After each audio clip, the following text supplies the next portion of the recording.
Welcome to Wizard.com. I am Maths teacher Neeta and this is our question. Georgie is a part of the school's cricket team and this year he has scored an average of 53 runs. He has played 5 innings so far and his scores in 4 of them are given, that is 63, 48, 47 and 61 respectively.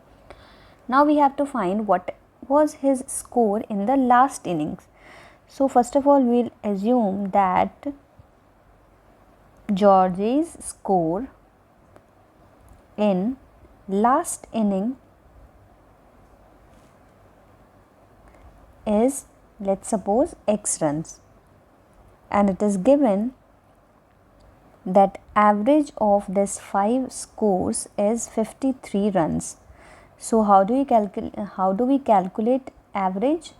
That is sum of 5 scores here divided by the total number, that is 5 types of scores are there. So this is equal to 53.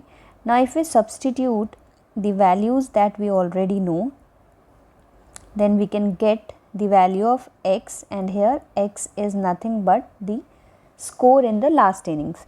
So if we simplify it, we will get 265 minus 219, which is equal to 46 runs.